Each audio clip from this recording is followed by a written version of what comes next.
We guard presents अब उत्तर चाहिए, को powered by Sensodyne and Vimal. बोलो जुबा केसरी। Sharda university, the world comes together at Sharda. Admissions now open.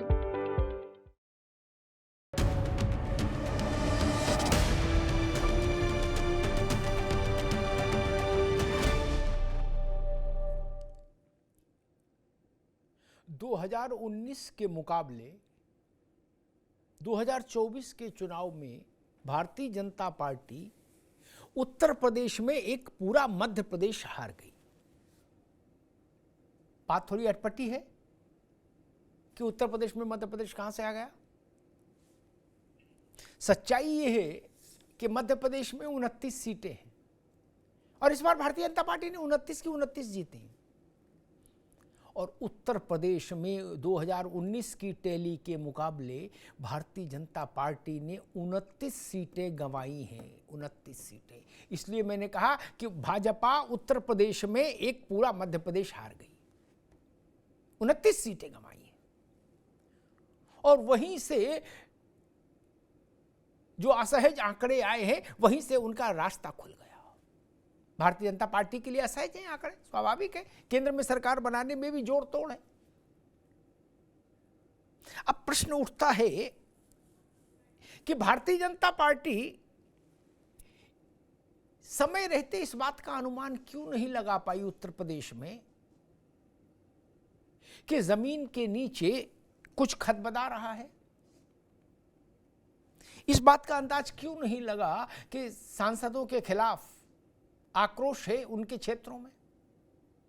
इस बात का अंदाज क्यों नहीं लगा कि जिन दूसरी पार्टियों से, विशेषतः समाजवादी पार्टी से बगावत करके जो लोग आए थे भाजपा के आंगन में, जिन्होंने अपनी आमद दर्ज कराई थी राज्यसभा चुनाव के दौरान, उनको भाजपा ने मान सम्मान और विकट किस्म की सुरक्षाओं से नवाजा। 20-20, 30-30, 40-40 सिपाही दरोगा सब उनके साथ चले, सीआरपीएफ और क्या क्या होता है सब, हूटर शूटर। उन लोगों ने क्या किया? कुछ नहीं। वो कोई भी अपने क्षेत्र में पड़ने वाली लोकसभा भारतीय जनता पार्टी को नहीं जिता पाए। जितने आए थे तो क्यों आए थे? भाजपा लाई क्यों थी? एक अदद राज्यसभा की सीट के लिए संजय सेठ जीते चाहे हारे, उससे क्या फर्क पड़ रहा देश पर? बताइए। और भाजपा के भी कोई भविष्य संजय सेठ से तय होगा क्या? जितने आए थे कुछ नहीं कर पाए। बनारस, और सबसे बड़ा स्टडी केस है बनारस, जहां देश भर से छांटकर चुनावी प्रबंधन के दक्ष माने जाने वाले लोगों को भारतीय जनता पार्टी ने 3.5 महीना का कैंप कराया। क्या रिजल्ट आया? प्रधानमंत्री जी के निर्वाचन क्षेत्र का चुनाव भी क्या ठीक से प्रबंधित नहीं हुआ, प्रबंधन नहीं हुआ। और इसी के साथ सवाल उठता है कि आखिर वो कौन सी रणनीति थी जिसने अखिलेश यादव को, समाजवादी पार्टी को अपने सर्वोच्च स्तर तक ले जाने की स्थिति पैदा कर दी। नेताजी के समय में 2004 में सपा 35 सीटें जीती थी। अखिलेश यादव ने वो रिकॉर्ड तोड़ दिया, 37 सीटें। 37 सीटें कम नहीं होती किसी भी रीजनल पार्टी के लिए। और इन 37 का अगर विधानसभा के हिसाब से गुणा भाग करेंगे तो फिर मामला गड़बड़ हो जाएगा बहुत। एक लोकसभा क्षेत्र में लगभग 5 विधानसभाएं औसतन, 5 का गुणा कर लीजिए। इसलिए मैंने कहा कि वो कौन सी रणनीति थी। आगे बहस में जब हम लोग चलेंगे तो चर्चा होगी, लेकिन एक बात, एक छोटा सा आपके सामने रखता हूं बिंदु। बाकी तो सब विद्वान लोग बताएंगे कौन कौन सी रणनीति थी, कैसे जीत हासिल हुई और भाजपा कैसे नहीं जीत पाई। अखिलेश यादव ने इस पूरे चुनावी काल में इस बात का एहतियात रखा, ध्यान रखा कि जब भी वो प्रेस कॉन्फ्रेंस करें तो ये सुनिश्चित होना चाहिए कि कोई एक दलित नेता उनके साथ मंच पर हो। ये मैसेजिंग बसपा रसातल में जा रही है तो उसका वोट सपा के साथ तादाद में बैठा पाए, इसके लिए बसपा से आए 14 लोगों को टिकट दी अखिलेश यादव ने इस बार, 14 लोगों को, और अधिकांश ने अच्छा परिणाम दिया। ये मैंने अभी सिर्फ एक खिड़की रोशनदान खोला है ताकि समझ में आए कि चुनावी प्रबंधन कैसे सपा का बेहतर हुआ और भाजपा का कमजोर। एक हमारे साथियों ने इस पर एक पूरे पैकेज तैयार किया है, जरा पैकेज देख लीजिए।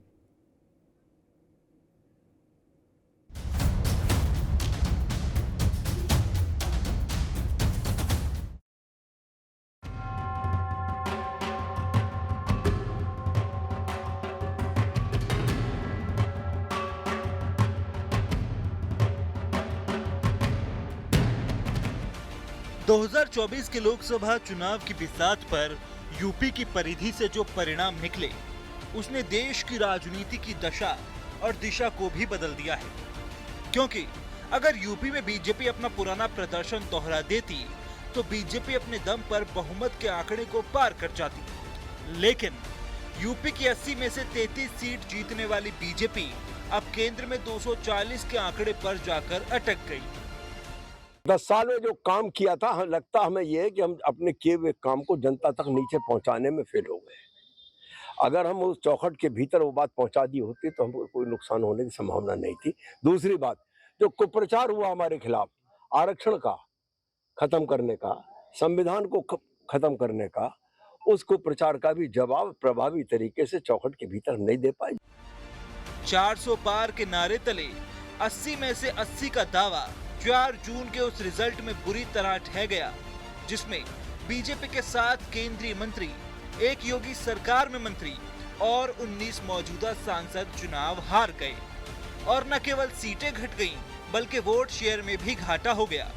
इस रण में बीजेपी के जातीय समीकरण तो फेल हुए ही, मुद्दे भी जनता के मन में नहीं उतर पाए। टिकट पाने वाले नेता भी केवल मोदी योगी के चेहरे पर ही चुनाव लड़े। वहीं बीजेपी कह रही है कि आरक्षण और संविधान वाला बयान भी बड़ा नुकसान कर गया।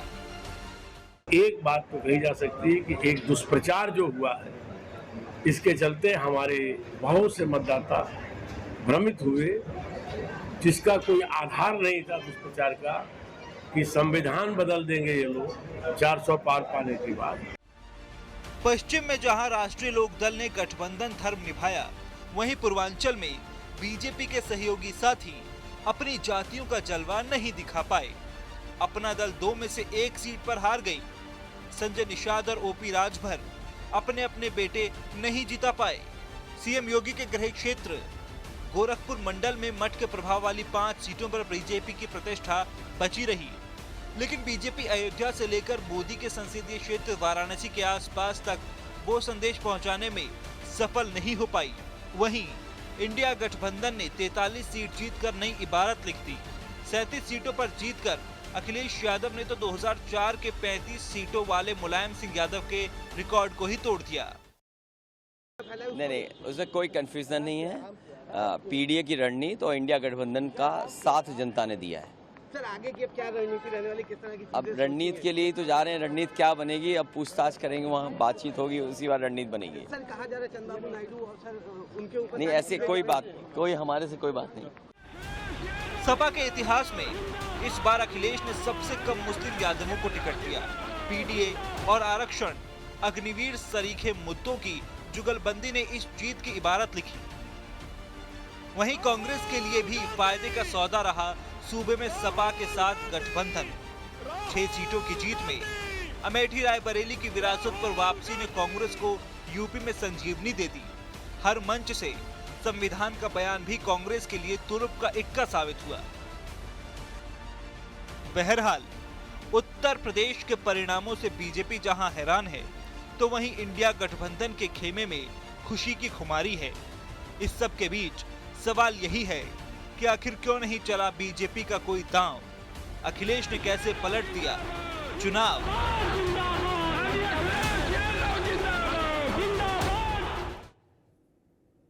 बीजेपी का कोई दांव क्यों नहीं चला? और अखिलेश यादव का हर पत्ता सही कैसे पड़ा, इसी को डिकोड करने की कोशिश करेंगे। लेकिन मेहमानों से आपका परिचय कराएं उससे पहले एक छोटा सा अवकाश, कुछ विज्ञापन है उनको देख लीजिए, फिर आगे चलते हैं। Where the software engineer meets the cool UI UX designer meets the gifted content writer to create the big dream. The world comes together at Sharda University. So where are you?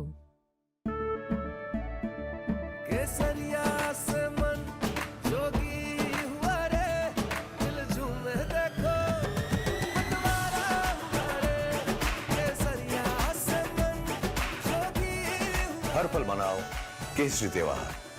विमल, बोलो जुबान केसरी। हाँ शुक्ला जी, भिजवाना सिर्फ UltraTech ही। मान गया बेटा, पर UltraTech ही क्यों? आप ही ने तो कहा था कि घर जिंदगी में सिर्फ एक ही बार बनता है। घर एक, मौका एक, इसलिए सीमेंट भी देश का number 1। UltraTech, India's number 1 cement. झंझनाहट से जल्द आराम पाएं सेंसोडाइन रैपिड रिलीफ के साथ।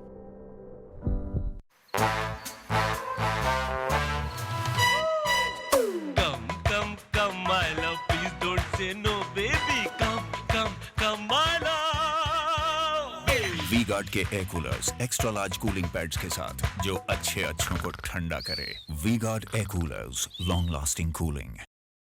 Where the software engineer meets the gifted content writer, meets the cool UI UX designer, meets the talented photographer to create the big dream. The world comes together at Sharda University. So where are you?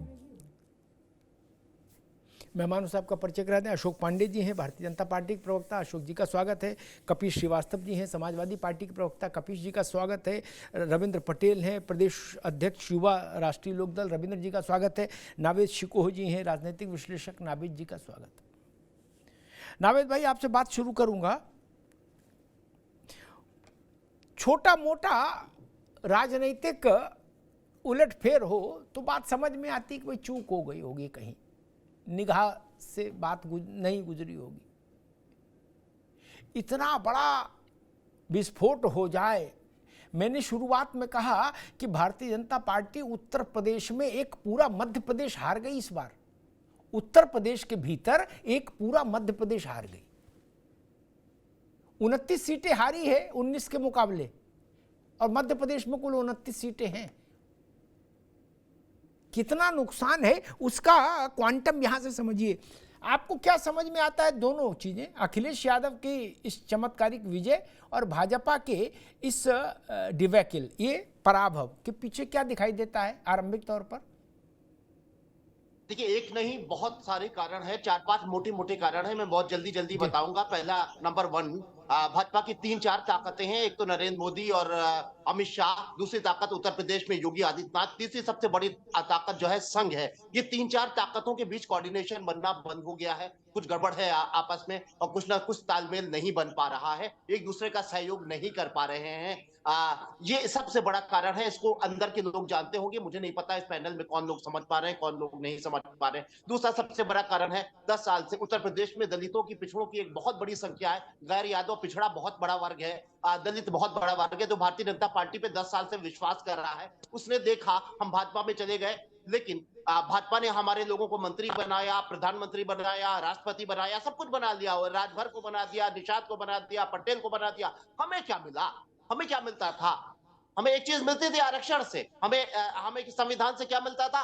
एक सरकारी नौकरी, SC ST हर form पे लिखा होता था। एक परिवार में एक आदमी को नौकरी मिल जाती थी, सबका पेट भर जाता था। 10 साल से नौकरी नहीं है, और सारे विभाग जो है निजीकरण, और हर 3 महीने के बाद केंद्र सरकार से एक फरमान आता है, कानून बदल दो, ये कानून बदलो, वो कानून। तो ये अखिलेश का परसेप्शन एकदम से सेट नहीं हो गया। अखिलेश में 4 चांद नहीं लगे, वो उन्होंने जादू की छड़ी 10 साल से धीरे धीरे दलित और पिछड़े समाज में आ रहा था। ये सब क्या निजीकरण हो जाएगा? तो मैं नौकरी के कैसे मिलेगी? कैसे? और सरकारी नौकरियां क्यों नहीं मिल रही है भाई? उनके परिवार में, गरीब एक परिवार में एक नौकरी मिल जाती थी, पूरा परिवार के थाल में खाना आ जाता था। ठीक है नावेद भाई, बढ़ रही है, मैं आता हूँ दोबारा आपके पास, दोबारा आता हूँ।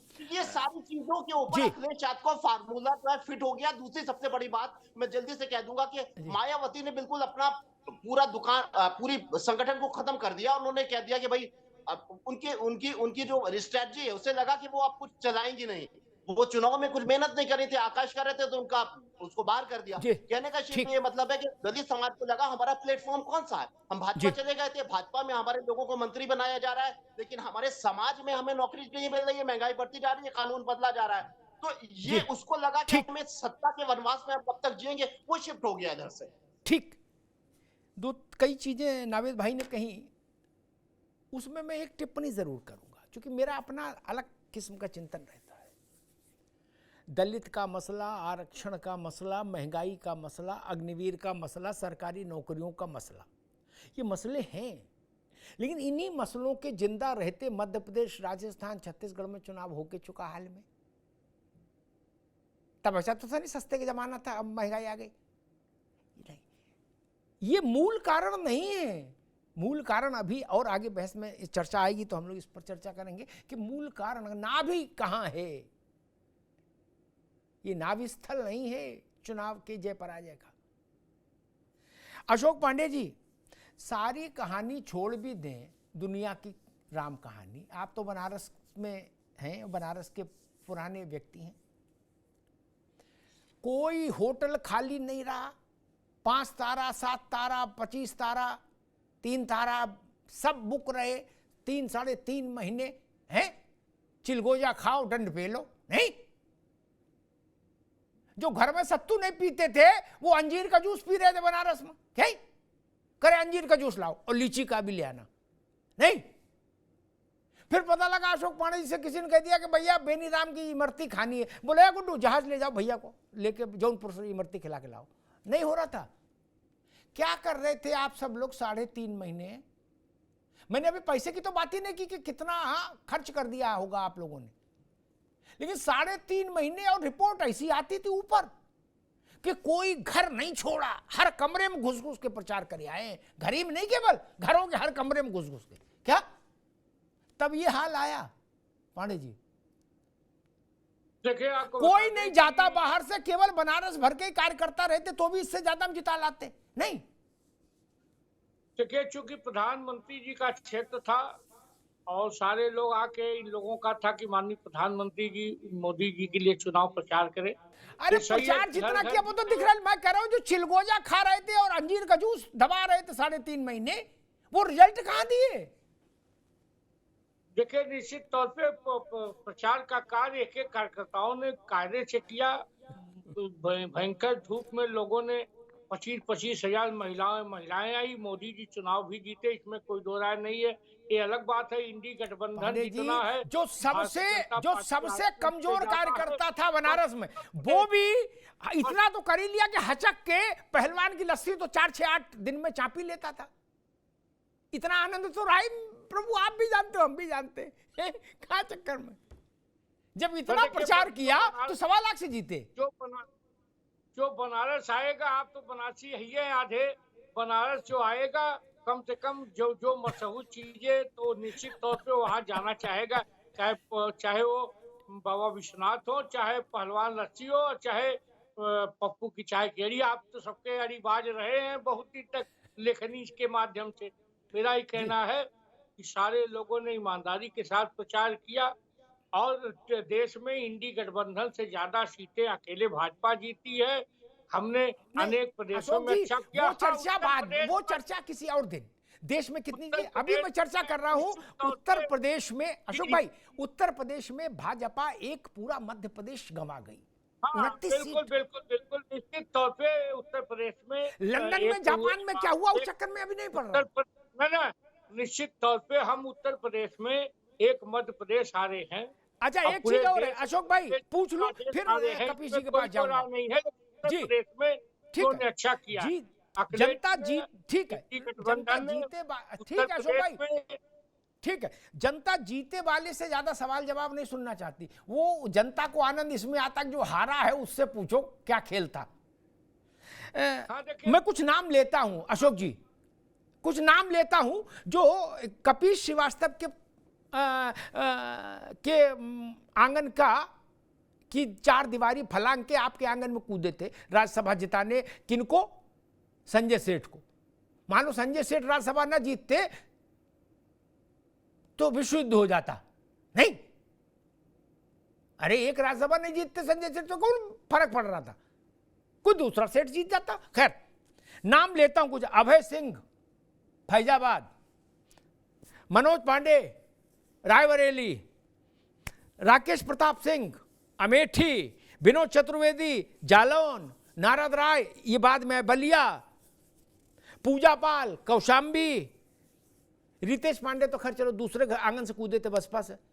इस सबके इलाकों में भाजपा का डब्बा गोल हो गया। नहीं, आपने इन सबकी आरती उतारी और सबको 20-20 सिपाही दे दिए, चच्चर गाड़ी पुलिस की दे दी, बोले बेटा जाओ रौला करो। क्या बोले? सत्यनारायण कथा में जाओ तो भी और गमी में जाओ तो भी 50 सिपाही के साथ उतरो, सटासट।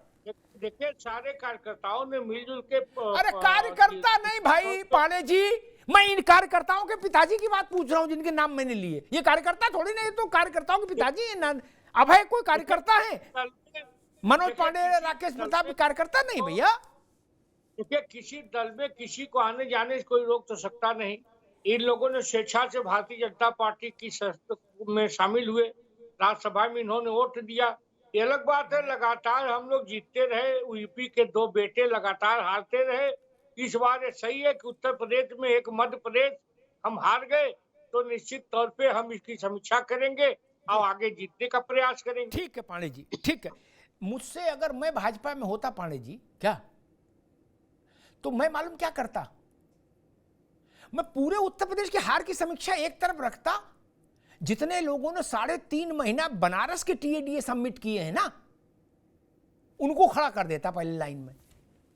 क्या आप क्या कर रहे थे? कपिल श्रीवास्तव अशोक पांडे लड़ रहे थे चुनाव बनारस में, भारत का प्रधानमंत्री चुनाव लड़ रहा था, उसको आप लोग धक्का लगाओगे क्या? उनके नाम पर तो सब चल रहे थे, तब ये स्थिति कैसे पैदा हो गई? और टीएडीए तो सबने सबमिट किया पांडे जी, नहीं? प्रचार के लिए आए थे लोग, अभी अलग बात है भाई। ये मोदी चुनाव तो भाई आप, हम कह रहे कोई हमसे ये कहे कि हम मनरेगा का काम करने आए थे गांव में, तो हम देखेंगे ना तालाब खुदा कि नहीं खुदा। जो प्रचार करने आए तो प्रचार हुआ कि नहीं हुआ, ये तो पता लगे। खैर कपिल जी, मुझे 3 ऐसे कारण बताइए जिन्होंने ये इस मिरेकल को आकार दे दिया, जमीन पर उतार दिया। आपके हिसाब से, आपकी पार्टी के हिसाब से 3 ऐसी बुनियादी बातें क्या हैं? देखिए अमिताभ जी, आप मूर्धन्य पत्रकार हैं और आपने खुद भी इसकी विवेचना की ही होगी, लेकिन इसमें कहीं दो राय नहीं है कि जो हमारे माननीय राष्ट्रीय अध्यक्ष जी ने जो विजन पीडीए रखा, हम बार बार आपसे कहते रहे हैं कि इंडिया हमारा गठबंधन है, लेकिन हमारा जो विजन है वो पीडीए, और इस पीडीए के विजन को हम कह करके लेकर के आए और हमने उस पर काम किया था। ठीक है, हम 2022 का विधानसभा हारे थे, लेकिन हमने 36% मत प्राप्त किया और इतने मत हमने उस समय भी प्राप्त नहीं किए थे जिस समय 4 बार हम सत्ता चलाए थे। पहले भी आपसे कहते हैं कि हमारे राष्ट्रीय अध्यक्ष जी का विजन था कि उन्होंने बाबा साहब वाहिनी का निर्माण करके अनुषांगिक विंग के रूप में तोड़ा समाजवादी पार्टी से, और विधानसभा के इलेक्शन के पहले और मिठाई लाल जी को उसका राष्ट्रीय अध्यक्ष बनाया। तो विजन को लाने से पहले हमने काम किया है, समय लगता है परिणाम आने, और हमारे नेता ने जो विजन रखा उस पर भारतीय जनता पार्टी का जो अहंकार था वो 4 चांद लगा गया।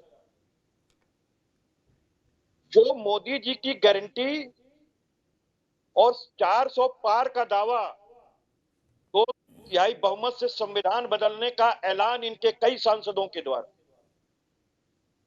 पब्लिक सेक्टर कंपनियों को बेचते जाना, डिसइन्वेस्टमेंट कर देना, ताकि आप इनके आरक्षण को बिना संविधान में संशोधित किए या संविधान बदले ही खत्म कर दें। तो इनकी साजिश थी, उसको हमने जनता के जन जन तक पहुंचाया है। तमाम टीवी डिबेट्स में जब डिबेट होती थी तो लोग पूछते थे, अरे आपके नेता तो जनसभा कर नहीं रहे हैं, फलाने ने इतनी कर दी, ढमाके ने उतनी कर दी। हम उस समय भी कहते थे कि हम लोग संगठन के अंदर काम कर रहे हैं, डोर टू डोर काम कर रहे हैं। हमारी पार्टी गरीब पार्टी है, भारतीय जनता पार्टी की अपेक्षा कहीं ज्यादा गरीब पार्टी है। हमारे पास इतना पैसा नहीं है कि हम इस तरीके की करोड़ों करोड़ों रुपए के जनमंच लगा सके, इतने इलेक्ट्रॉनिक माध्यम से हम प्रचार प्रसार और प्रकाशन करवा सकें, तो हम जनता के बीच जा करके ही अपना प्रचार और बात कह सकते थे। और हमने जो पीडीए का विजन लिया, उसी पीडीए के बीच में गए और उन्हीं को उनकी समस्याओं का निराकरण का रास्ता भी सुझाया और समस्याओं से अवगत भी कराया। ठीक है, ठीक। और वो आपने हमारे घोषणा पत्र में भी देखा हो। जी, दोबारा मैं आता हूं, मैं रविंद्र पटेल के पास एक सवाल लेके चलूंगा। लेकिन हाँ, जो बात कपीश जी कह रहे हैं उसमें ये भी ध्यान रखना होगा कि 2023 में अखिलेश यादव ने जो अपनी कार्यकारिणी घोषित की थी, नहीं, उसी में समाजवादी पार्टी ने कौन सा नया रास्ता लिया है उसकी झलक मिल गई थी। नावेद शिको, अगर आपको याद होगा, पहली कार्यकारिणी थी जिसमें समाजवादी पार्टी ने यादव वर्चस्व को हटा दिया था, मुस्लिम वर्चस्व को हटा दिया था। फर्स्ट कार्यकारिणी राइट फ्रॉम सपा के जन्म से, नेताजी के समय से लेके अब तक की, वो 23 की कार्यकारिणी थी। तो मैं भी चौंका था कि अखिलेश यादव ये क्या कर रहे हैं। उन्होंने यादव डोमिनेंस ही हटा दिया था और मुस्लिम डोमिनेंस भी हटा दिया था। फिर जब टिकट का बंटवारा हुआ तब भी अखिलेश यादव ने वही किया, यादव डोमिनेंस हटा दिया, मुस्लिम डोमिनेंस हटा दिया।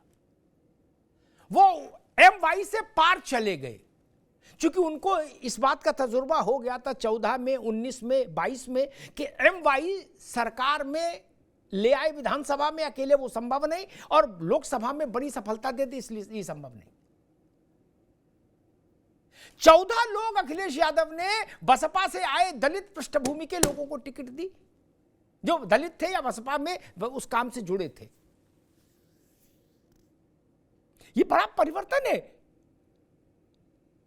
कोई समाजवादी पार्टी से सोच भी नहीं सकता था कि वो ऐसा रास्ता चुन लेंगे। खैर, पटेल जी, आपकी पार्टी भाग्यशाली है, जयंत चौधरी का सितारा ठीक है, वरना भाजपा के सहयोगी दलों का उत्तर प्रदेश में मार्केश का योग चल रहा था। मार्केश का,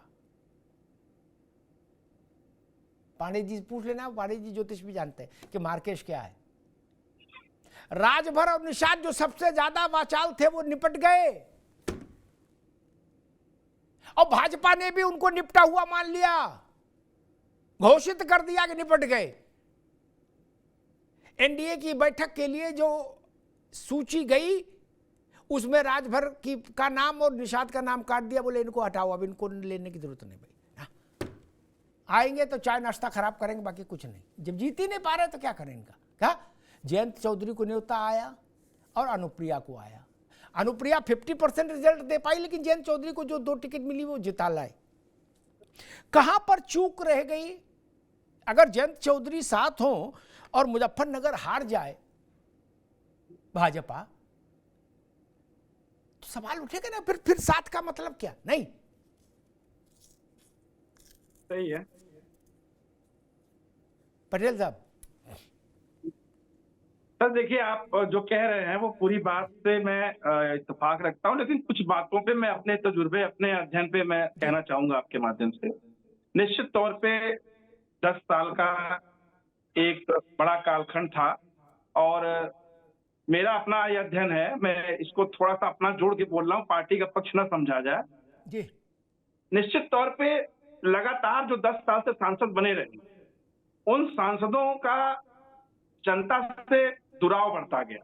इस बात को भी प्रत्याशी न बदलना और वही प्रत्याशी रखे रहना, ये भी एक कारण रहा। और दूसरा एक महत्वपूर्ण जो मेरा खुद का अध्ययन है, जो मैंने इसको स्टडी किया है, मैंने पाया कि बहुजन समाज पार्टी का न लड़ना और विपक्ष में समाजवादी पार्टी का दिखना, और जिनके खिलाफ, चाहे वो पिछड़ा वर्ग था, दलित वर्ग था या अल्पसंख्यक वर्ग था, जिनके खिलाफ कुछ बयान आए कुछ सांसदों के द्वारा, मंत्रियों के द्वारा, उनमें भय की स्थिति बनी। मैं पिछड़े वर्ग का एक नौजवान हूं, मैं इस बात को समझता हूं। वो भय, डर ऐसा हो गया कि नौकरी गई, आरक्षण गया, अब मान सम्मान। अब रही बात आरएलडी की और जयंत चौधरी की, तो जयंत चौधरी ने चौधरी अजीत सिंह जी के बाद जब बागडोर संभाली, तब से लेके आज तक स्ट्राइक रेट देखिए, लगातार जयंत चौधरी का ग्रोथ बढ़ रहा। जयंत चौधरी जी हम जैसे कार्यकर्ताओं को भी समझाने लगे। हमने ये मिर्जापुर के अनुप्रिया पटेल की टीम से जो उनका चुनाव संचालन कर रहे थे, उन्होंने कहा कि ये गलत है, हम लोग की ऊर्जा का उपयोग नहीं किया जा रहा है। लेकिन आदरणीय जयंत चौधरी जी ने हम लोग सरकार लगाई और कहा कि यहाँ पे मेरा तुम्हारा नहीं, यहाँ हमारा, जो है उसको चुनाव जिताओ। कल जब परिणाम आने शुरू हुए, शुरू में पीछे चल रही थी, आदरणीय जयंत चौधरी जी का फोन मेरे फोन पे आता है और वो कहते हैं, क्या मैडम पटेल हार रही है क्या? हमने कहा अभी प्रधानी का चुनाव हो गया भैया, उसके परिणाम ऐसे आ रहे, कोई 80 वोट से आगे, कोई 100 वोट से आगे।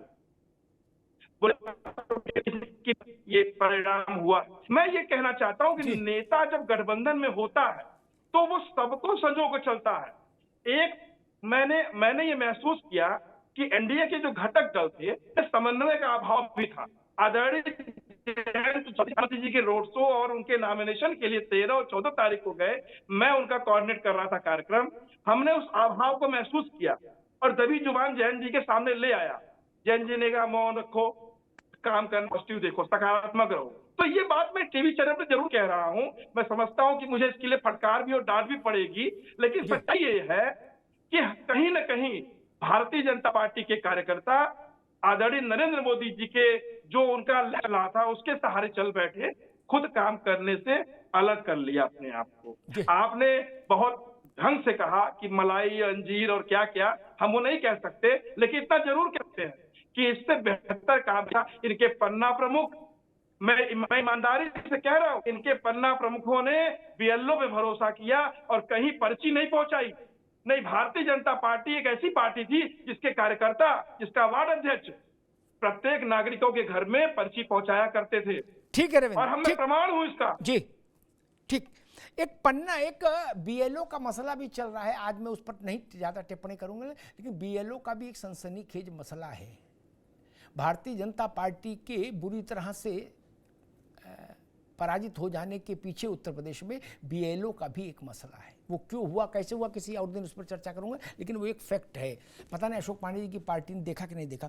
नावेश को मैं इस बात से बड़ा एनॉयड होता हूं, कोई पार्टी कहे, वो अखिलेश की पार्टी हो, मायावती की पार्टी हो, भाजपा हो, कोई कांग्रेस हो, कि फलाने ने हमारे खिलाफ दुष्प्रचार किया, तो आपके मुंह में दही जमा था, आपने उस दुष्प्रचार का खंडन क्यों नहीं किया? बोले जी दलितों को वो लगा कि आरक्षण बदल हटा देंगे, वो पिछड़ों को भी लगाए, संविधान बदल देंगे। अरे तो भाजपा वाले उसका खंडन क्यों नहीं कर पाए? चुनाव है, कोई सांस्कृतिक कार्यक्रम तो है नहीं कि अपना गीत प्रस्तुत करेंगे, आप अपना नृत्य प्रस्तुत करेंगे, ऐसा तो है नहीं। नवेश को जी, हम लोग बहुत सारी बातें कर रहे हैं, उसमें अखिलेश यादव जी की तारीफ कर रहे हैं कि उन्होंने जो है पीडीए का कंसेप्ट रखा और उसमें यादव और मुसलमानों को थोड़ा साइड में करके अपना वृहद दायरा बना लिया और एमवाई की जो उनकी एक इमेज थी उससे बहुत आगे निकल गए वो, और वो कामयाब हो गए। ये बात तो सही है और ये उनकी उपलब्धि है, इस बात में कोई शक नहीं, लेकिन हम लोग दूसरी वजहों पे गौर नहीं कर रहे हैं। मैं एक छोटे से एग्जाम्पल देते हैं। आप ये शो चला रहे हो, आपकी जिम्मेदारी है टीआरपी लाना, और आपके जो कोऑर्डिनेट, आपके जो ये गेस्ट है ना, इसको फाइनल होने में आपकी सहमति तक नहीं ली जाए, आधी हो जाएगी आपकी टीआरपी। असल में ये पन्ना प्रमुख, ये डीएम, ये बीएलओ, ये खास तौर से पन्ना प्रमुखों का जब जिक्र होता है ना, तो दुनिया की कई यूनिवर्सिटीज ऐसी है जो कहा जाता है भारतीय जनता पार्टी का ये मैनेजमेंट, एसएससी को मैनेजमेंट इसको कहते हैं। सबको क्या हो गया, क्यों सब गड़बड़ सड़बड़ हो गए, बीएलओ भी गड़बड़ हो गए, डीएम साहब भी इतनी निगरानी नहीं कर पाए। असल में मैं फिर यही बात कह रहा हूं कि आपके गेस्ट फाइनल होने में कोई राम प्रसाद उसमें दखल अंदाजी करे। यहाँ पर जो क्षेत्र के नेता थे वार्ड के, उनको अमित शाह जी ज्वाइन करवा रहे थे। अरे योगी साहब का बहुत बड़ा विवेक है, बहुत बड़े नेता हैं, बड़ा विश्वास है जनता पर, रिकॉर्ड तोड़ा है। यहाँ पर कोऑर्डिनेशन गड़बड़ा गया, ताकतें टकराने लगी, संघ की अलग दिशा निर्देश, मोदी जी का, मैं खुल के आप कह रहा हूं, कोई मेरी बात समझ नहीं पाया था। योगी जी की कोई मान नहीं रहा है उस प्रदेश में जिसको हरा भरता योगी आदित्यनाथ ने कर दिया। वो योगी आदित्यनाथ जिसने 3-4 स्टेट दिला दिए भारतीय जनता पार्टी को, हिंदी पट्टी में बिल्कुल मजबूत कर दिया। उस योगी आदित्यनाथ की ज्वाइनिंग के लिए एक वार्ड का नेता जो है वो अमित शाह जी आ रहे हैं। ये सारी चीजों से नीचे की सारी गणित गड़बड़ा गई। पन्ना प्रमुख किसकी सुने, कहां सुने, बीएलओ सरकारी तंत्र यहाँ की सुने, दिल्ली से फोन आया कि इधर की सुने। ठीक, मैं समझ गया। ठीक जी, ठीक है नावेद, आपने अच्छा पॉइंट उठाया। मैं अशोक पांडे जी के पास, अशोक पांडे जी, क्या समन्वय का मामला बिल्कुल यही बात केवल नावेद नहीं कह रहे, आपके सहयोगी दल लोकदल भी कह रहा है कि समन्वय को तो बिल्कुल किनारे कर दिया। और जो दूसरी, एक मिनट फिर आप पूरा दबा, और जो दूसरी बात जो नावेद इशारा कर रहे हैं, क्या शक्तियों का टकराव भी उत्तर प्रदेश में इस पराभव का कारण बना? देखिए ऐसी बात नहीं है। सबसे बड़ी बात बता दें कि जो हमारी स्ट्रेटजी थी उसे वो पूरे मुल्क में कामयाब हुई। हम उड़ीसा जैसे प्रदेश में हम सरकार बना लिया। हमने हर प्रदेशों में, केरल जैसे प्रदेश में हमने खाता खोल दिया। ऐसा नहीं है उत्तर प्रदेश में हम क्यों घबराए, निश्चित तौर पे इसकी हम समीक्षा करेंगे। कहीं कोई किसी से दुराव नहीं था, सारे लोग मिलजुल के प्रचार कर रहे थे, पन्ना प्रमुख अपना काम कर रहे थे, ये अलग बात है। अच्छा पांडे जी, एक मिनट पांडे जी, मैं तो देखो आप जानते हो बिल्कुल व्यवहारिक बात कहता हूं, बाकी तो मेरी रुचि ज्यादा थ्योरी में रहती नहीं। सच्ची बात यह है, मैंने भी सुना चुनाव के दौरान, इसका स्रोत क्या है मैं नहीं जानता, ना मैंने उस पर होमवर्क किया, लेकिन लोग कहते थे, सामान्य लोग, वो किसी पार्टी के भी नहीं है, वो कहते थे भैया सुने हैं कि योगी ने नाम दिए थे, उनके सबके टिकट कट गए। ये बात नीचे कैसे चल रही थी, मैं भी गवाह हूं इसका, मुझे पता नहीं आपने काटे कि नहीं काटे, आप जानो, लेकिन ये बात चल रही थी, कह रहे योगी जी ने 12 नाम दिए, कोई कह रहा 22 नाम दिए, बोले सबकी छांट के चश्मा लगा काट दिया नाम। नहीं ऐसी बात नहीं है, बड़ा मेहनत किया योगी जी ने, अमित शाह जी ने और मोदी जी ने, कार्यकर्ता की भांति। अरे भाई मैं क्या पूछ रहा हूँ पांडे जी, ये अफवाह कैसे फैली? इसमें हम क्यों हारे, इस पर बस समीक्षा हम करेंगे। पांडे जी आप समीक्षा, एक मिनट दादा, एक मिनट अभी रुकिए इनका। पांडे जी आप समीक्षा करेंगे, बिल्कुल करेंगे, ऐसी समीक्षा रखिए जो लंबी चले, उसमें भोजन भी हो, बैठक भी हो, विश्राम भी हो, सब स्वागत है। लेकिन मेरा अभी का सवाल ये है जो मैं समझना चाह रहा हूं कि ये बात गाजीपुर से गाजियाबाद, बस्ती से बहराइच तक मैंने पर्सनली महसूस की। अगर आप मानते हैं कि मैं झूठ नहीं बोलता इस मंच पर कभी, आप मुझे आज से तो जान नहीं रहे, वर्षों से जान रहे, तो मेरी बात मान लीजिए, मैंने खुद जनता के बीच में ये विस्पर सुनी कि सुना योगी जी के जितने लोग थे जिनका नाम उनने सिफारिश कर दी, उसको टिकट काट दिया, बोले बाकी लल्लू जगदर को दे दिया, लेकिन उनको उस आदमी को नहीं दिया। आप कहिए तो मैं नाम दे दूं जो जनता नाम लेती थी। ऐसी बात क्यों आई? देखिए टिकट के समय सब तो चलता रहता है, लेकिन हम लोगों का असली प्रत्याशी कमल का फूल रहता है, और कमल के फूल के लिए सब लोग लगे रहते हैं। मेरा एक कहना है, पूरे देश में हम कामयाब हैं, और इंडी गठबंधन से ज्यादा भारतीय जनता पार्टी अकेले पाई है। भैया ठीक है पांडे जी, ठीक है राहुल बाबा नाचने लगे हैं। देखो पांडे जी रुक जाओ, एक मिनट से ज्यादा हम न नाचे, और 98 पांडे जी ठीक, अरे हम तो कह रहे हम हारे हैं, तो निश्चित तौर पे समीक्षा करेंगे। आप छत पे खड़े होकर नाचो, अच्छी बात, नाचने में तो अच्छा ही कैलोरी बर्न होगी, स्वागत है, वो कोई समस्या नहीं। लेकिन मेरा कहना ये है, ये चर्चा हम लोग आज केरल के लिए नहीं लाए, देश में कितना हुआ क्या वो उस पर चर्चा कर लेंगे किसी दिन, आज सिर्फ हम चर्चा करने आए। और देखो एक बात बताएं, केरल की सबरी भी जीत जाओगे तो भी बनारस मंडल के बराबर नहीं बैठोगे। ये उत्तर प्रदेश है मेरे भाई, इसमें जरा सा नीचे गए तो एक मध्य प्रदेश लुट गया। आप कह रहे हमने अरुणाचल जीत लिया, सिक्किम जीत लिया, और जितना बड़ा कानपुर उतना बड़ा तो अरुणाचल नहीं।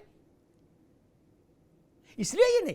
कल तक आप कहते थे उत्तर प्रदेश देश का हृदय, अब आप कह रहे कि नहीं हमने अरुणाचल तो जीता। ऐसा तो ना कहो महाराज, कहाँ अरुणाचल और कहाँ केरल की 1 सीट और उत्तर प्रदेश में 80 सीट का अखाड़ा।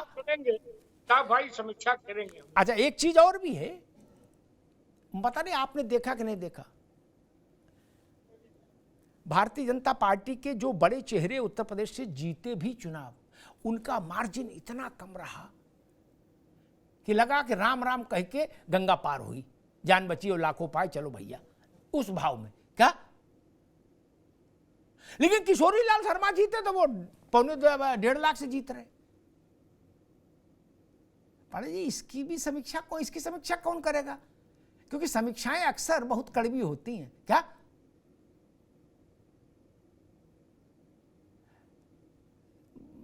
समीक्षाएं तो बलि मांगती हैं ना। क्या भारतीय जनता पार्टी बलि देने को तैयार है? निश्चित तौर पे हम समीक्षा करेंगे और इसके लिए ठीक बात जो है लगेंगे। कपिल जी, 2024 का परिणाम 37 सीटें, इसमें 5 का गुणा कर देते, एक रफ आइडिया है, सामान्य बात है जो सामान्य जनता करती है, कहती भाई एक लोकसभा मतलब 5 सीटें हैं विधानसभा की, तो इतना जोड़ लो, 37 में 5 गुणा कर दो, बोले 180-90 के आसपास तो पहुंच ही गए, है ना। और कांग्रेस भी जोड़ दो तो बोले 200 पार, कहीं आगे निकल गए, 225। आप एक राजनीतिक कार्यकर्ता व्यक्ति के तौर पर कैसे देख रहे हैं इस चुनाव का जो परिणाम है आपका समाजवादी पार्टी का? ये थोड़े समय बाद जो 27 में चुनाव होना है, 27 के आरंभ में उत्तर प्रदेश विधानसभा का, उसकी राजनीति को, रणनीति को कैसे प्रभावित करता देख रहे हैं आप? कितना ये जो परिणाम आया है ये बहुत सुखद परिणाम है समाजवादी पार्टी के नेता कार्यकर्ता। 2022 का भी जो वो हमको संजीवनी देने वाला, क्योंकि 210 सीटें बहुत हल्की मार्जिन पे हमारे, उसको मैंने कई बार आपके डिबेट में कहा है, आप मूर्धन्य पत्रकार हैं, समझते रहे। इसकी व्यू रचना 2019 के लोकसभा इलेक्शन में जब बहन मायावती जी के साथ हम लोग ने काम किया था और पूरा दिल खोल करके चुनाव लड़ा था, समाजवादी पार्टी ने पूरी अनुशासन के साथ पूरा दिल खोल करके लड़ा था। और उसके बाद जो घटनाएं घटी, फिर उसके बाद जैसे हमने बाबा साहब आर्मी बनाई, फिर हम जो पीडीए का विजन लेकर के आए, वो बहुत हद तक हमने जिन मुद्दों को उठाया वो कामयाब तो हुए, लेकिन उस हद पे कामयाब नहीं हुए कि वो सीटों में तब्दील हो सके। 210 सीटें मात्र 200 से 1000 वोटों के बीच में हमने हारी। तो हम लोगों ने वो चीज देखा नहीं कि जनता मुद्दे पर आकर्षित है, और हम लोगों ने सही मुद्दों को पकड़ा जो देश में जनता के मुद्दे थे। एक बात, प्रधानमंत्री जी के 10 साल का रिपोर्ट कार्ड था, प्रधानमंत्री जी उसकी जगह पर मंगलसूत्र और भैंस में अटके रहे, मटन मछली और मंगलसूत्र पे अटके रहे, मुजरा करते करते वो समाप्त हो गया इलेक्शन। लेकिन उन्होंने कोई रिपोर्ट कार्ड अपनी नहीं दी देश की जनता के साथ। और मैं आपको कहने में कोई परहेज नहीं करूंगा, हिचक नहीं करूंगा, झूठ मूठ वो अंजीर और क्या बोलते हैं मक्खन खाने वाले लोगों के मोदी दोष जी जो है प्रधानमंत्री बनने ये जा रहे हैं। पांडे जी बोल लीजिए। नहीं आ रही आपकी आवाज, कभी से आ रही आपकी जी। जी, तो मैं ये कह रहा हूं कि वो उन लोगों को दुख का ही दोष नहीं है। अरे जहां प्रधानमंत्री का इतना बड़ा चेहरा हो, जो स्वयं 543 सीटों पे जाके कहते रहे हो कि भाई एक सीट पे मैं लड़ रहा हूं, नहीं बल्कि 543 पे मुझको देख करके दे लो, तो उनका चेहरा तो वाराणसी में खुद लड़ रहे थे और 5 लाख से ज्यादा की डिफीट थी पिछली बार, मात्र 1.5 लाख की डिफीट थी। और आपको अमिताभ जी, आपको खुद जानकारी होगी कि अजय राय साहब और मोदी साहब का कॉन्टेस्ट शुरुआत के समय में जब गया है 4, 6 राउंड, 8 राउंड, 10 राउंड तक, तो आगे पीछे हो रहे थे, नेक टू नेक फाइट चल रही थी। और किशोरी लाल जी ने स्मृति ईरानी को 2.25 लाख वोटों से, 1,64,000 वोटों से हराया है, और मोदी जी 1,50,000 वोटों से जीते हैं।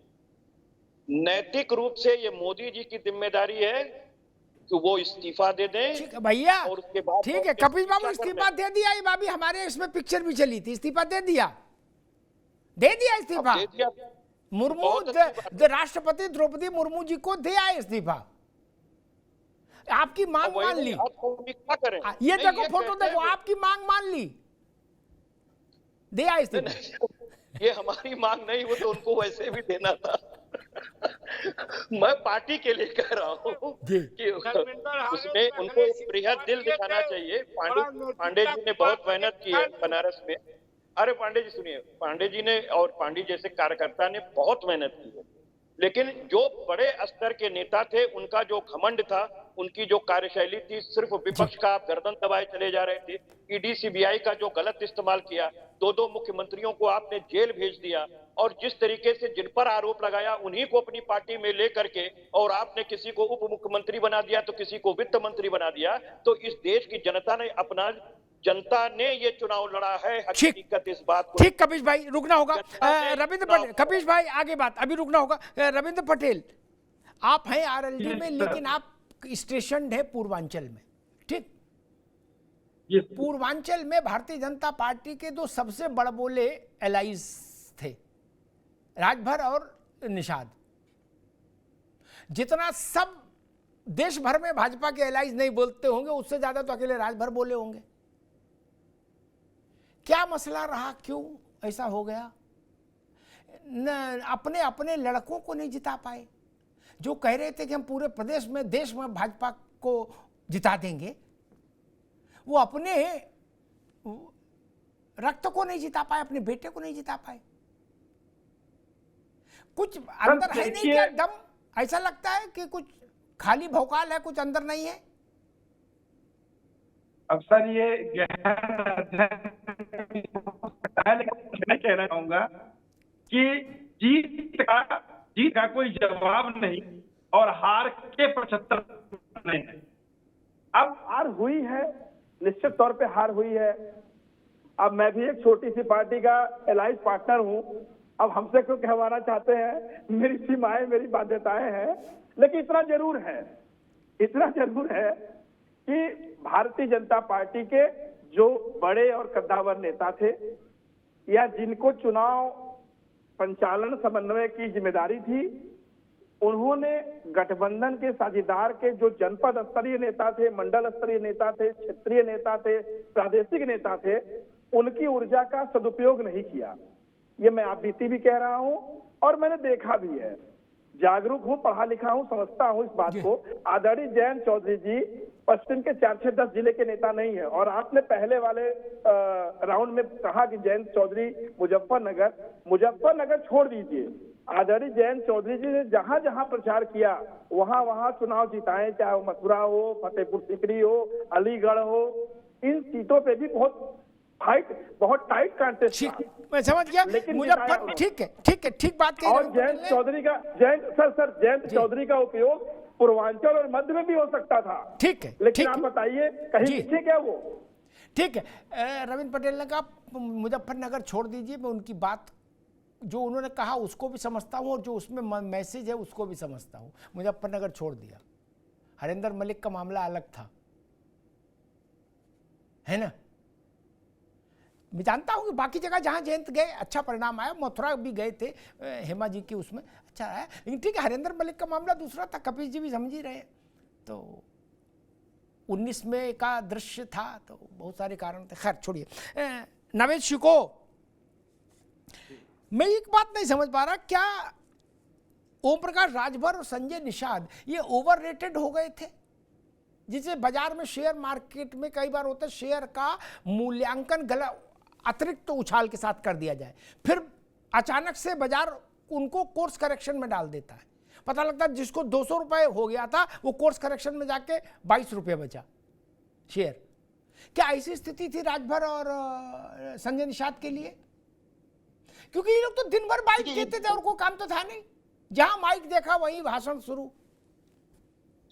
नहीं, दो लाइन का इसका जवाब है। एक तो ये कि ये अपने ये स्थापित हुए हैं, अपनी जाति के नेता बने ये, लेकिन जब ये सत्ता के साथ आ जाते हैं तो ये अपने परिवार के नेता हो जाते हैं, अपने परिवार के लोगों को बढ़ाते हैं, अपनी जाति के लोगों को सत्ता से क्या फायदा दिलवा सकते हैं ये काम नहीं करते हैं, एकदम से इनका जनाधार गिर जाता है। यही घोसी में भी हुआ था।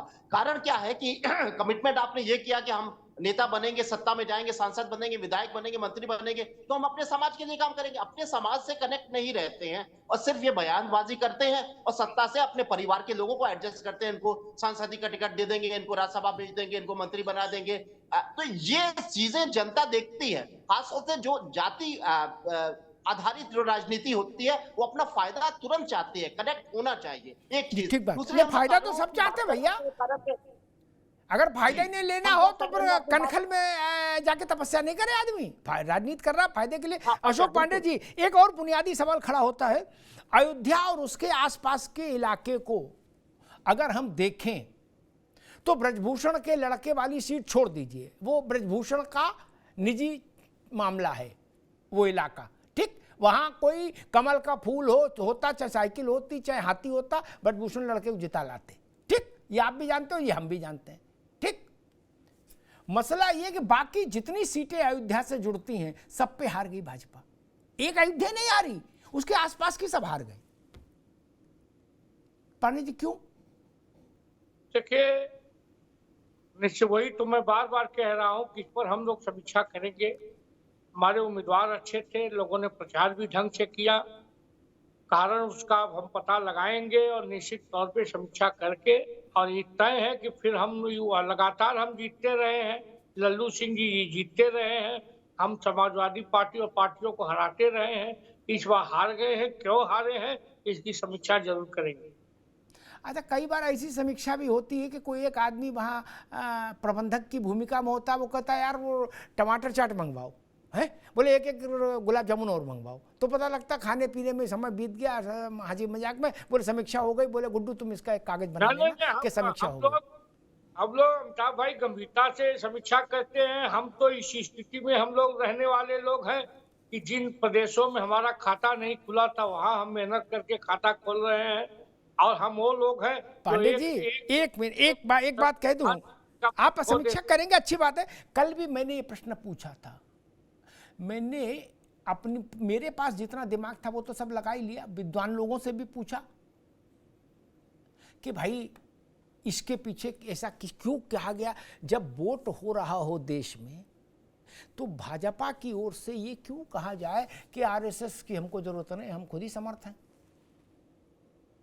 ये डॉक्टर ने बताया था या इसके लिए बाइडेन का दबाव था, ये सपाइयों ने साजिश कर दी थी, ये क्यों बोला गया।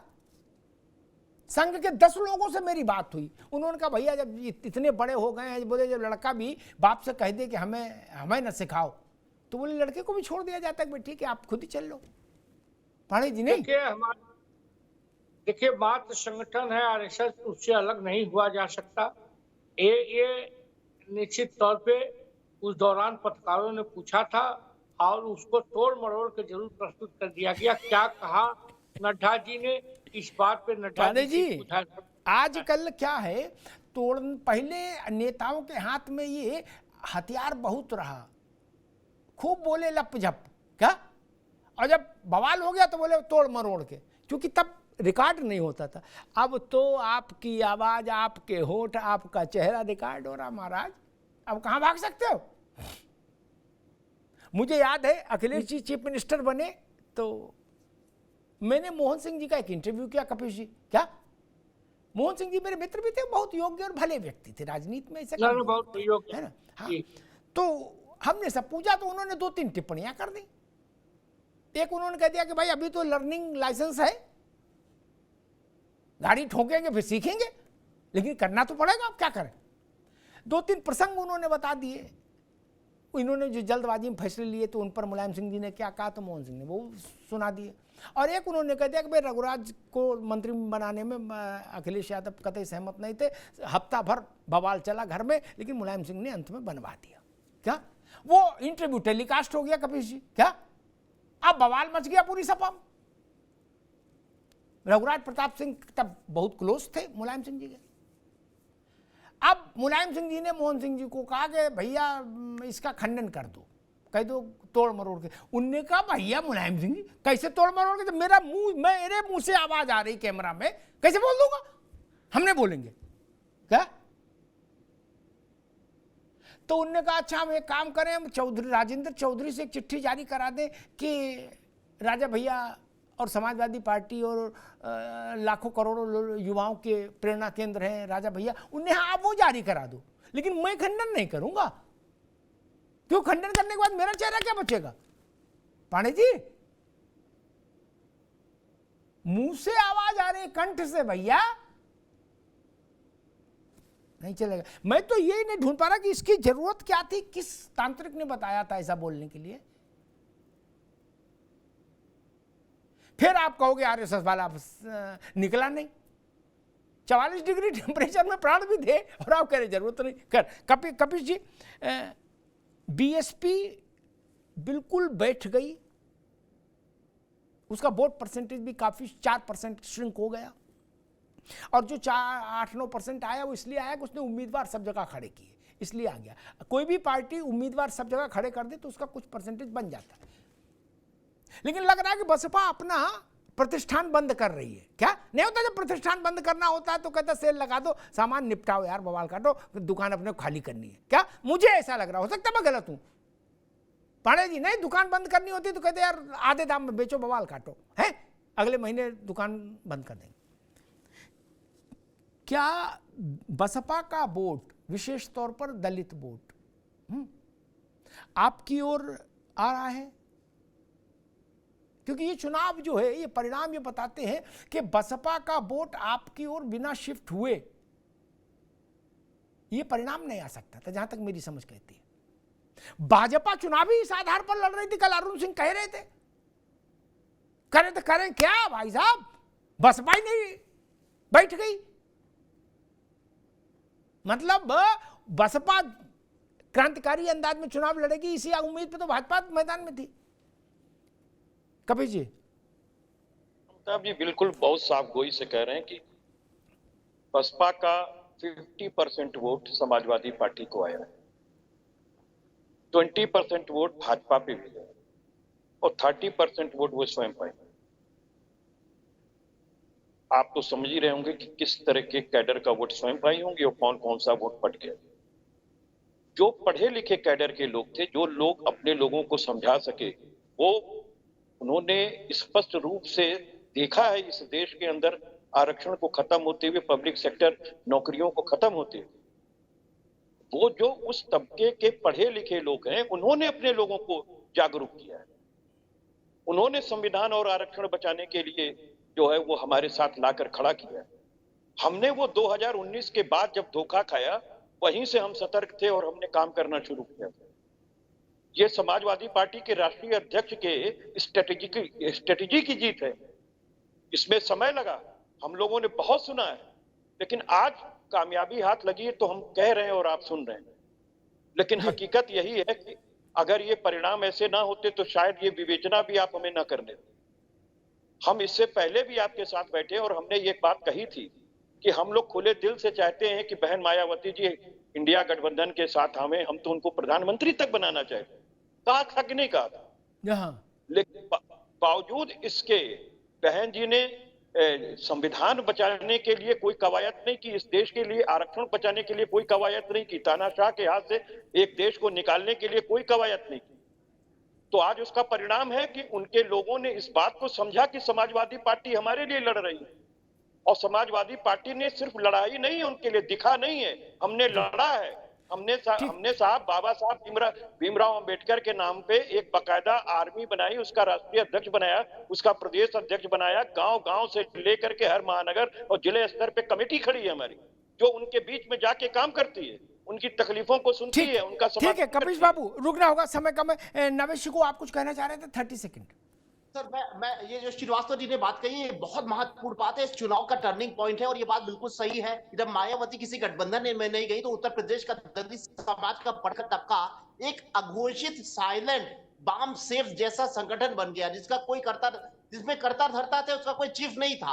और वो कहीं ना कहीं अब क्योंकि अब कनेक्ट होना बहुत आसान, बामसेब तो अब से 30 साल पहले कैसे कनेक्ट होता था, अब इंटरनेट गांव में और दलितों और हर के पास चला गया है। और बाकायदा ये कहा गया कि साहब अब जो है हमारा कोई पॉलिटिकल प्लेटफॉर्म नहीं रहा, फिलहाल हमें भारतीय जनता पार्टी पे भरोसा छोड़ देना चाहिए, वो हमारा संविधान ले लेंगे और एक विकल्प है इंडिया गठबंधन, जिसको कहीं ना कहीं समाजवादी पार्टी ने, और ये अंदर ही अंदर काम करता रहा। बस 5 सेकंड और दे। और दूसरा जो सबसे महत्वपूर्ण मुद्दा है, जो अशोक पांडे जी को बताना चाहिए था उन्होंने नहीं बताया। आपने 10 बार पूछा, हम कह रहे हैं अंदर की बातें नहीं बताते, ऊपर की। तो मुसलमानों ने एक वोट अपना खराब नहीं किया, 95% वोट पड़ा है, 95%, और कहीं नहीं बटा कांग्रेस के साथ में आ जाने से। और जो मैंने आपके शो में कहा था कि बसपा को 1% वोट, हमने कहा, ये बात कही थी कि गुड्डू जमाली तो छोड़िए, अगर 100 इमाम बुखारी भी 80 सीटों पे खड़ा कर देंगे तो नहीं जाने वाला मुसलमान, इतना तटस्थ है। 90% वोट पड़ा है और हिंदू वोट जागरूक नहीं कर पाए,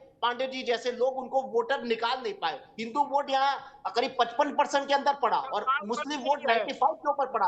दूसरा, दलित समाज ने क्रांति पैदा कर दी अंदर ही अंदर कि भाजपा को साथ छोड़िए, और समाजवादी ये नहीं कर रहे थे। ठीक है नावेद भाई, आगे बात, आगे अशोक जी आगे बात। ठीक, 2-3 बड़े बुनियादी प्रश्न खड़े हुए। अगर विपक्ष ये कह रहा था कि आरक्षण खत्म हो जाएगा, संविधान खत्म हो जाएगा, तो मैं लक्ष्मीकांत वाजपेयी भाजपा के नेता हैं और 2014 में अब तक के इतिहास की जो सबसे बड़ी सफलता जब भाजपा को मिली थी लोकसभा के चुनाव में, तो लक्ष्मीकांत वाजपेयी ही अध्यक्ष थे। पांडे जी याद है ना? हाँ, तो वही अध्यक्ष थे। उन्होंने कहा, माना है लक्ष्मीकांत वाजपेयी ने कि हम घरों में जाके दलितों के इस नहीं समझा पाए उनको, ये काम तो करना होगा ना, ये रील बनाने से ही काम चल जाएगा और धकाधक फेसबुक इंस्टा करने से। मैं मान लेता हूं कि दलितों के बीच में ये बात प्रचारित हो गई थी, तो कोई भी बात प्रचारित हो जाएगी, आपके खिलाफ जाएगी, आप उसका खंडन नहीं कर पाएंगे। बाद में समीक्षा करेंगे तो काहे की समीक्षा होगी? ये आरक्षण का मुद्दा एक दिन में तो बना नहीं, ये तो चुनाव से पहले से चल रहा है। ऐसा क्यों? मैं उसमें भी नहीं जाना चाहता कि हालांकि बात चुनावी दृष्टि से नावेद शिकोह ने जो कही बिल्कुल सही कही। माइनॉरिटी का वोट 90 to 95% कास्ट हो रहा है एक पॉलिटिकल सेक्शन के लिए, क्या? और मेजॉरिटी का वोट पड़ ही 50-52% रहा है, वो भी कई जगह विभाजित है। ये विषय तो है, इससे आप इनकार नहीं कर सकते। ये फिर भाजपा के ऊपर बात आती है, आपको निकलना चाहिए था। और एक उत्तर प्रदेश में की राजनीति में एक बड़ा परिवर्तन आना ही था। मैं उस पड़ाव की प्रतीक्षा कर रहा था जो नावेद जी कह रहे थे, मुझ बात से सहमत हूं, लेकिन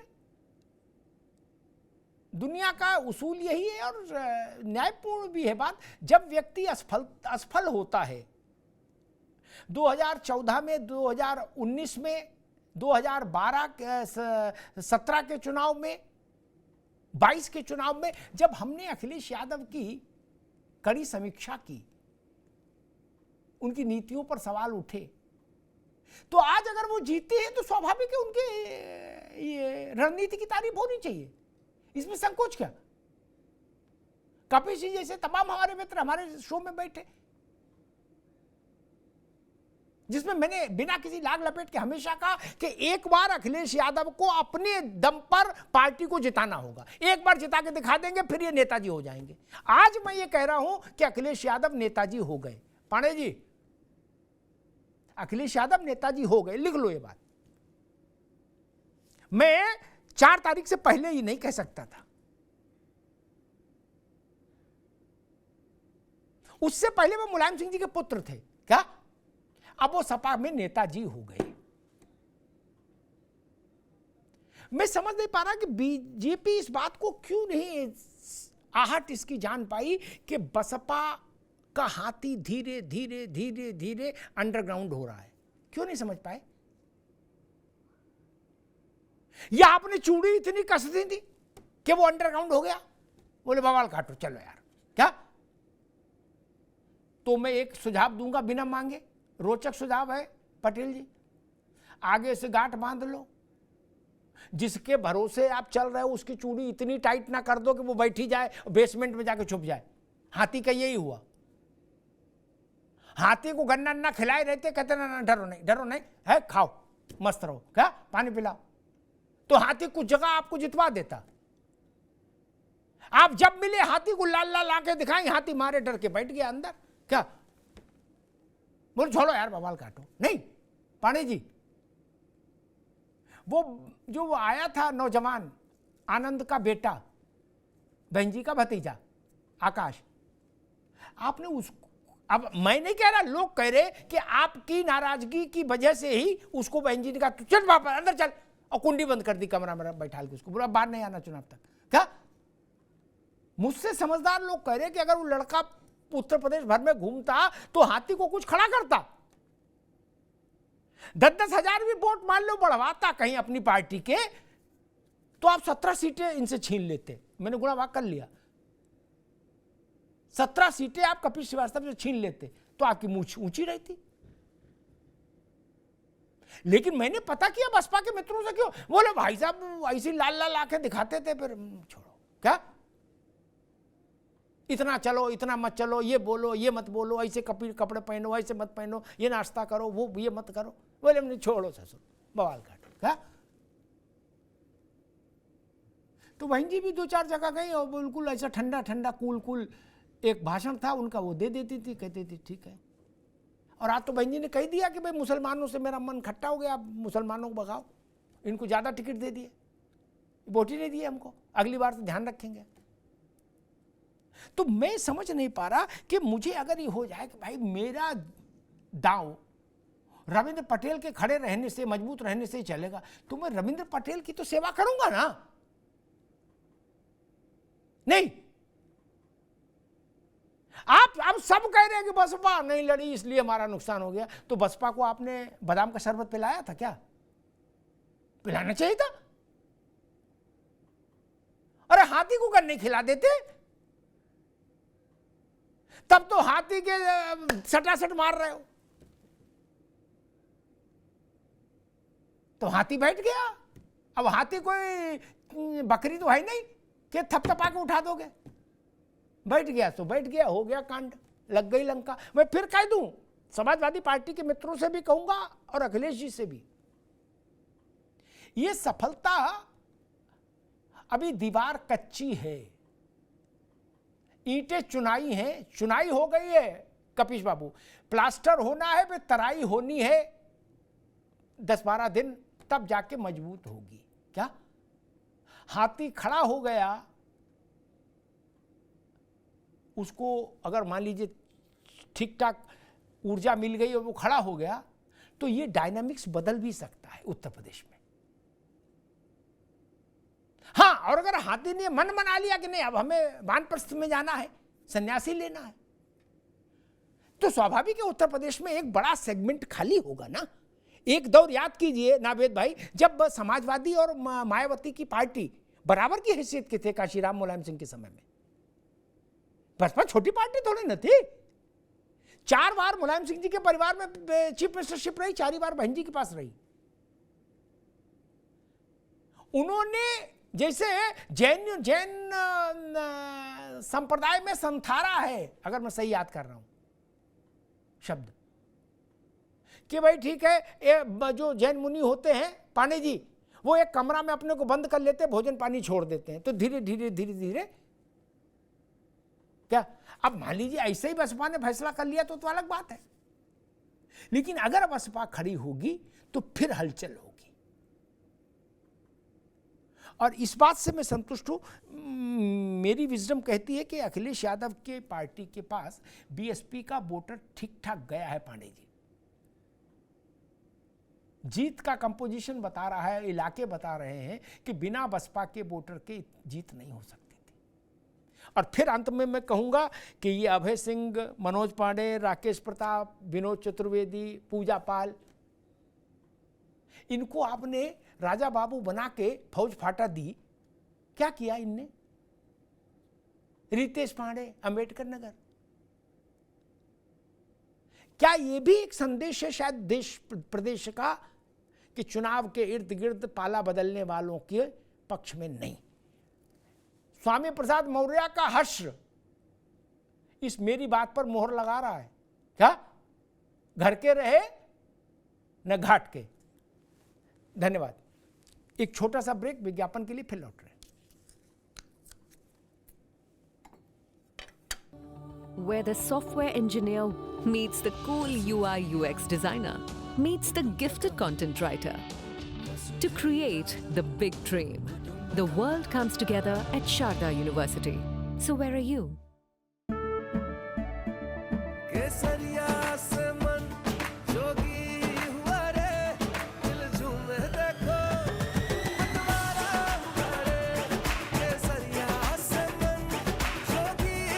हर पल बनाओ केसरी त्योहार। विमल, बोलो जुबान केसरी। हाँ शुक्ला जी, भिजवाना सिर्फ अल्ट्राटेक ही। मान गया बेटा, पर अल्ट्राटेक ही क्यों? आप ही ने तो कहा था कि घर जिंदगी में सिर्फ एक ही बार बनता है। घर एक, मौका एक, इसलिए सीमेंट भी देश का number 1। UltraTech, India's number 1 cement. झंझनाहट से जल्द आराम पाएं। सेंसोडाइन रैपिड रिलीफ के साथ।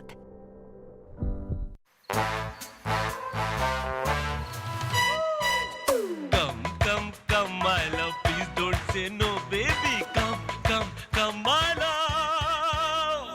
वी-गार्ड के air coolers extra large cooling pads के साथ जो अच्छों को ठंडा करे। V-Guard air coolers, long lasting cooling. Where the software engineer meets the gifted content writer, meets the cool UI UX designer, meets the talented photographer to create the big dream. The world comes together at Sharda University. So where are you? चुनावी सफलता कच्ची दीवार की तरह होती है। उसे तराई चाहिए, उसे समय चाहिए पुख्ता होने के लिए, मजबूत होने के लिए। और चुनावी असफलता, पराजय बनी बनाई दीवार का गिर पड़ना होता है। उसे पुनर्निर्माण चाहिए। ईंट, गारा, रोड़ी सब जोड़िए दोबारा से, एक एक ईंट रखिए, फिर दीवार बनेगी। लोकसभा चुनाव का जनादेश उत्तर प्रदेश में यही कहता है। धन्यवाद। वी-गार्ड प्रेजेंट्स अब उत्तर चाहिए, को powered by Sensodyne and Vimal. बोलो जुबां केसरी। Sharda university, the world comes together at Sharda. Admissions now open.